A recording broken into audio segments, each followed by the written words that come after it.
Hi scientists, my name is Mariana and I'm with Scientific Adventures for Girls. And today we're going to be learning more about flowers. Usually we like flowers because they look pretty on the outside, but what's really interesting is how they look on the inside as well. For this project, you'll need some fresh flowers. You can pick some flowers from your yard or maybe a neighbor's yard, but be sure to first ask an adult for permission about which flowers are okay to pick and how many you're allowed to pick. You can also buy flowers in a bouquet at the grocery store. You'll also need tape, clear tape works best, scissors, a marker, pen, or pencil, and lastly, a paper plate, piece of paper, or cardboard to use as your dissection plate. Optional materials are a magnifying glass to help you look closely at the small parts of a flower and tweezers to help you take apart the flower, but careful fingers work fine too. Before starting your dissection, you can look at this diagram to help you identify the different parts of the flower. Some parts of the flower that you probably know are the stem, leaves, and the petals. The petals are usually brightly colored. But flowers are important because of what they have on the inside. Flowers are the reproductive part of the plant. That means that the flower has parts that help make more plants. You might not have known this, but a flower actually has a female part and a male part. The male part is called the stamen. The female part is called the pistil. Can you find the stamen on this diagram? What parts make up the stamen? Look at the part of the diagram colored in orange and light pink. What is the top part of the stamen covered in? Now find the pistil in this diagram, the female part. What parts make up the pistil? Look at the part of the diagram colored in blue, dark purple, and teal. Can you make a guess as to what the ovules, colored green in this diagram, turn into as the flower develops? Now that you know a little bit about the different parts of a flower, it's time to start your flower dissection. For this flower dissection, I have a type of lily. So I labeled my paper lily, and I'm just going to start taking apart pieces of the flower and taping it onto my paper. I also have a bud here from the bouquet of the lily, so I can dissect that afterwards to see how it's different or the same from the bloomed flower. Alright, so before you dissect your flower, you can take a look at it, maybe draw a picture of it so you know what it looks like when it's in bloom, and then you can start taking it apart. So first I have some leaves, so I can peel those off and tape them on my plate. Because not all flowers have the same type of leaves, so it's really important to capture that information with your dissection sheet. And I'm just going to label these leaves. All right. Then I'm going to cut off a piece of the stem and record that as well.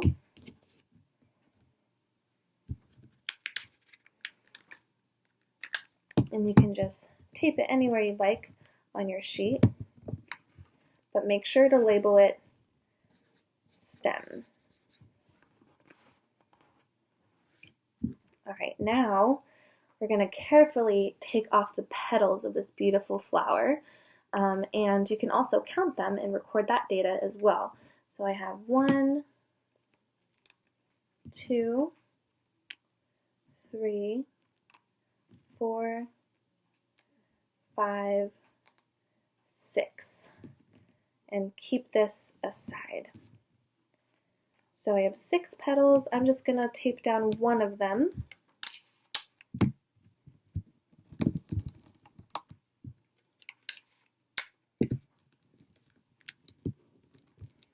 And label it petal. And since there were 6, I'm going to put 6 in parentheses. So there were 6 petals.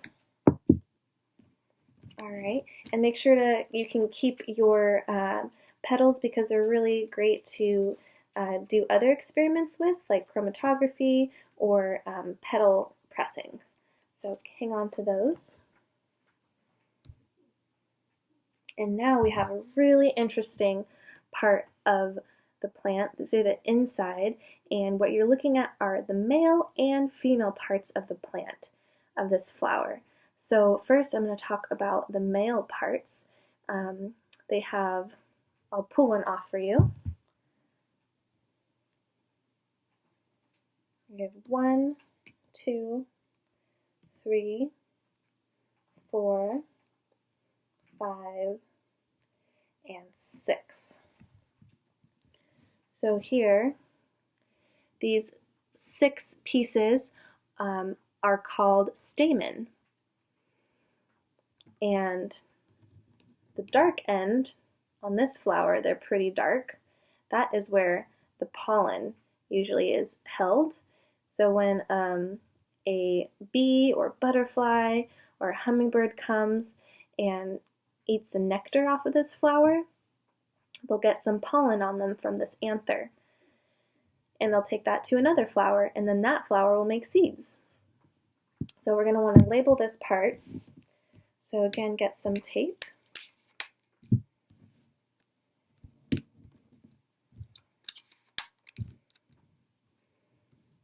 Tape that down. And it's okay if your anther comes off of the stamen. You can just tape both pieces down. So I'll put 2 here as an example.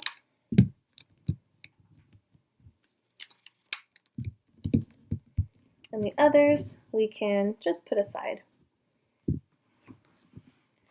So I'll point to the top and call that antler.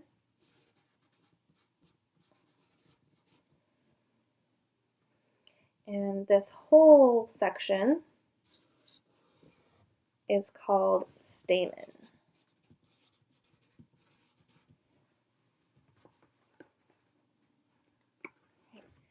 And now we'll go to the female part of the flower.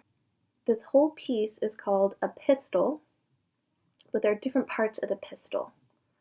At the top, which has a little bit of coloration on it, in this plant is called a stigma. The long piece is called the style, and at the bottom you see the ovary. So we'll go ahead and label those parts, and I'll just take it off of the stem. And this actually is another part of the plant called the receptacle that holds the pistil. So you can label that as well. And if you'd like, you can even open up the ovary with a knife or with your finger, and you might see these little pale green, they look like seeds, and they're actually called ovules, but they're future seeds. So if a bee or butterfly had landed on this flower and put some pollen at the top, the pollen would have traveled down and turned these ovules into seeds. And if this was a fruit flower, it would, this whole ovary would turn into a fruit, and the inside would have seeds.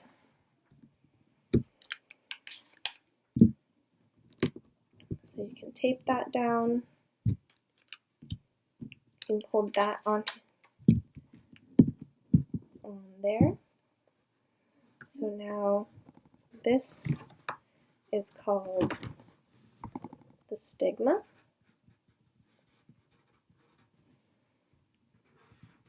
That is called the style. That is called the ovary. And this whole piece is called the pistil. And right here we can label this receptacle, because the receptacle holds the pistil. And that is an example of a dissection sheet for a lily flower.